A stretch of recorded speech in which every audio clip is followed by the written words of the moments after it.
അതേസമയം സിനിമാ കോൺക്ലേവിൽ നടത്തിയ പരാമർശത്തിൽ ഉറച്ചു നിൽക്കുകയാണ് സംവിധായകൻ അടൂർ ഗോപാലകൃഷ്ണൻ. സർക്കാർ ഫണ്ട് ഉപയോഗിച്ച് നിർമ്മിക്കുന്ന എല്ലാ സിനിമകൾക്കും പരിശീലനം വേണമെന്നും അടൂർ ഗോപാലകൃഷ്ണൻ ആവർത്തിച്ചു. പലരുടെയും സിനിമകൾ സംവിധാനം ചെയ്തത് ക്യാമറാന്മാരാണ് എന്നും അടൂർ ഗോപാലകൃഷ്ണൻ പറഞ്ഞു.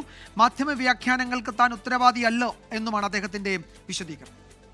ഗവൺമെൻറ് ഫൈനാൻസ് ചെയ്യുന്ന സിനിമയെന്ന് പറഞ്ഞു കഴിഞ്ഞാൽ അതിന് സാമൂഹിക പ്രസക്തി വേണം, അതിന് സൗന്ദര്യശാസ്ത്രപരമായിട്ടും സാങ്കേതികമായിട്ടുമൊക്കെ മികവുള്ളതായിരിക്കണം. ഇതൊക്കെ വളരെ പ്രധാനപ്പെട്ട കാര്യങ്ങളാണ്.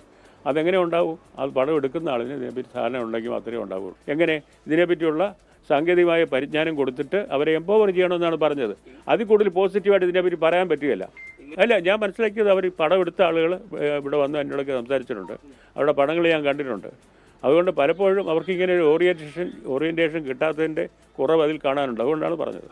മുൻപരിചയം ഇല്ലാത്തവർ അവർക്ക് വേണ്ടിയിട്ട് നിർബന്ധമായിട്ട് ഈ ഒരു 2-3 ആഴ്ചത്തേക്ക് ഓറിയൻറ്റേഷൻ കൊടുക്കണം. അപ്പോൾ അവർ എക്യൂപ്ഡ് ആവും. അത്രയും പോസിറ്റീവായൊരു കാര്യം പറഞ്ഞതിനെ അങ്ങനെ നെഗറ്റീവ് ആക്കി എടുക്കുന്നത്